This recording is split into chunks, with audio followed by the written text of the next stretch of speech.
And Jethro, the priest of Midian, Moses' father-in-law, heard of all that God had done for Moses and for Israel, his people, that the Lord had brought Israel out of Egypt.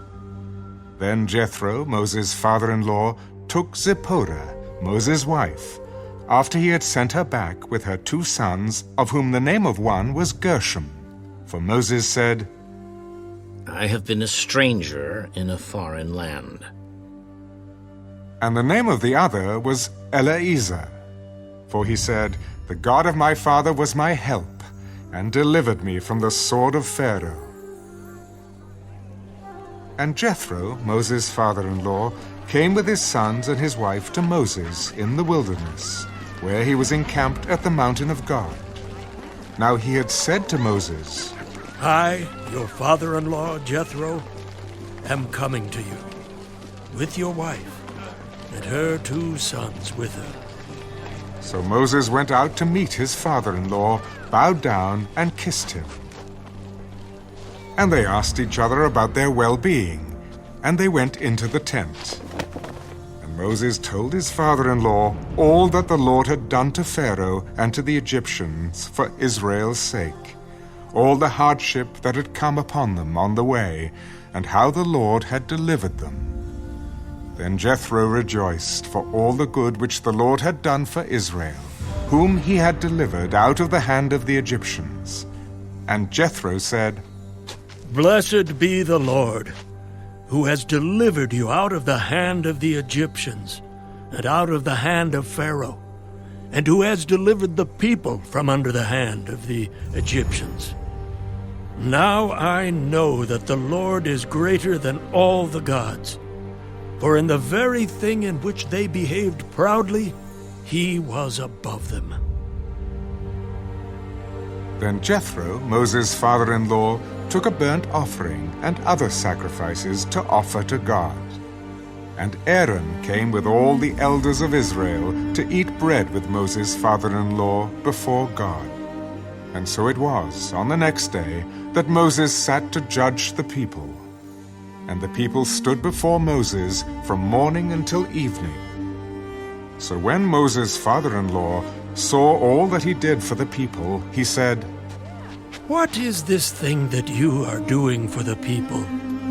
Why do you alone sit, and all the people stand before you from morning until evening? Because the people come to me to inquire of God. When they have a difficulty, they come to me, and I judge between one and another. And I make known the statutes of God and his laws. The thing that you do is not good. Both you and these people who are with you will surely wear yourselves out. For this thing is too much for you. You are not able to perform it by yourself. Listen now to my voice. I will give you counsel, and God will be with you. Stand before God for the people, so that you may bring the difficulties to God. And you shall teach them the statutes and the laws, and show them the way in which they must walk, and the work they must do. Moreover, you shall select from all the people able men, such as fear God, men of truth, hating covetousness, and place such over them to be rulers of thousands, rulers of hundreds, rulers of 50s, and rulers of 10s. And let them judge the people at all times. Then it will be that every great matter they shall bring to you, but every small matter they themselves shall judge. So it will be easier for you, for they will bear the burden with you. If you do this thing, and God so commands you, then you will be able to endure, and all this people will also go to their place in peace. So Moses heeded the voice of his father-in-law and did all that he had said. And Moses chose able men out of all Israel, and made them heads over the people, rulers of thousands, rulers of hundreds, rulers of 50s, and rulers of 10s. So they judged the people at all times.